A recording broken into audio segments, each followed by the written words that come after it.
we are living through the worst economy that almost anybody alive has ever seen. You have to be over 80 years old to go back to the 30s to have seen worse, and maybe we're even worse than that.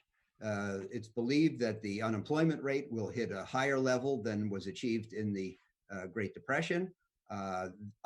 People are talking about second quarter GDP being down 30 to 40%.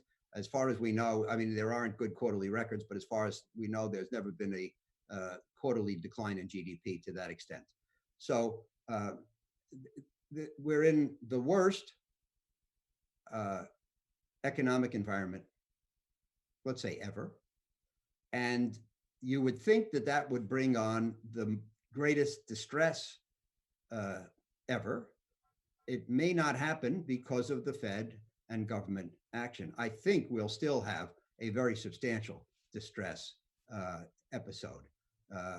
In 1991 and in 01-02, we had 2 years of 10% defaults in the high yield bond universe. We may have 20% defaults in high yield bonds anyway. And there are still lots of highly levered companies and highly levered investment entities that desperately need large amounts of cash to avoid a meltdown. And, some of them will not get what they need and some will melt down. The other thing I want to mention, though, is the impact on society, because there is a concept called moral hazard. And moral hazard is when people who engage in risky behavior and bad things happen, which could cause them to pay for their risky behavior, are supported and sheltered from the risky behavior. And that's the importance of the quote about hell. In order for business and investment to function as it should, there has to be a fear factor. I am afraid of losing money for my clients. That causes me to be conservative, and that has shaped my career. And my Oaktree colleagues, Bruce Karsh, my partner, we both embody this conservatism, and it has caused us to stay high in the capital structure and try to invest in companies which have better futures, even if they are financially distressed. When people are not afraid, when people believe that they can engage in risky financial practices and will be sheltered from the impact, that creates a risk-prone aspect of society, which I believe is not desirable for economies and companies and markets. Howard, some people would say we were already there. In the 10 years that preceded this pandemic, corporate borrowers were increasingly capable of levering up more and more, and the stock market, and for that matter, the bond market in some cases, rewarded them for doing so. Yes. Now you have a number of isolated examples that bring to mind what you just said. The airlines, for example, which collectively U.S. airlines used 96% of their free cash flow that they generated between 2010 and 2019 to buy back stock, obviously by borrowing a great deal to do so, and now they're being bailed out by the government.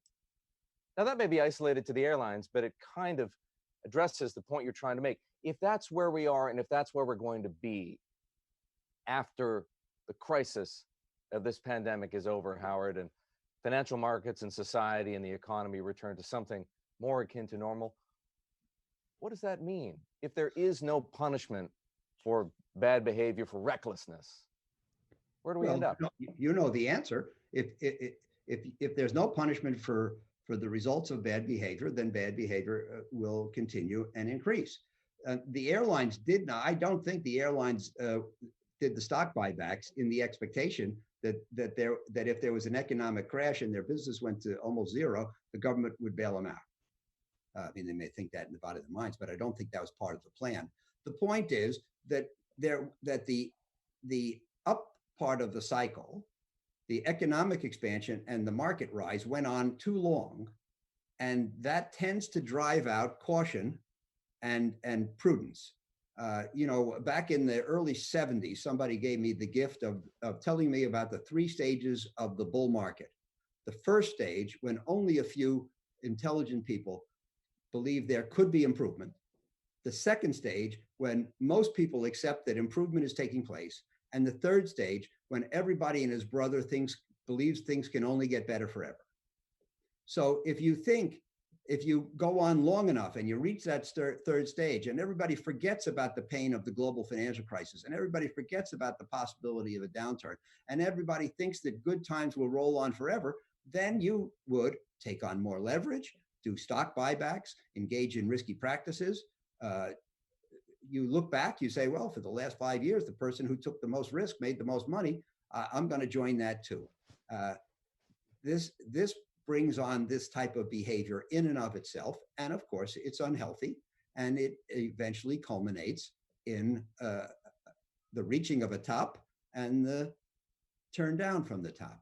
I've been very cautious in recent years. As you know, my view of the market was that it would characterized by a high degree of uncertainty, low prospective returns, high asset prices, and risky behavior on the part of people trying to get high returns in a low return world.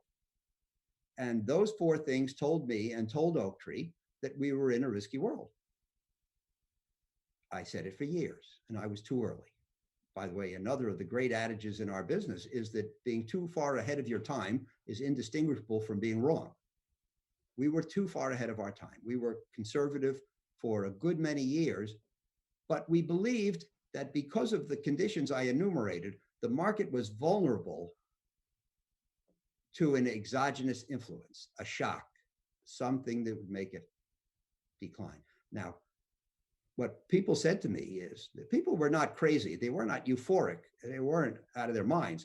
People used to say to me, I know the good times can't roll on forever, but I can't think of anything that could make it stop. And nobody could. We didn't see the seeds for recession or inflation or anything that would make it stop. Guess what? Something unimaginable to most of us arrived as an exogenous influence and did make the good times stop rolling on. And that's what we have now. But but the conditions in the market created a vulnerability to an exogenous shock, which exacerbated the damage of the virus. Some people would say that the Fed has no choice but to step in and do everything it possibly can, Howard. But by doing what it has done, do you worry that it has set the stage for more recklessness in the future? First of all, Eric, I am absolutely among the people who believe that the Fed had no choice. Thank God that it did what it did. We were, Bruce and I were, go back to March 18th or 19th. We were just actively discussing the possibility of a global depression, of a multi-year, very serious economic impact.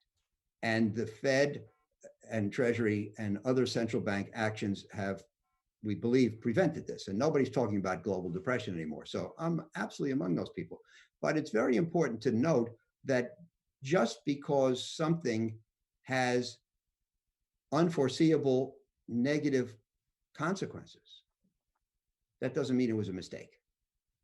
I believe that there may be negative consequences from these actions, but certainly that doesn't mean they shouldn't have been undertaken.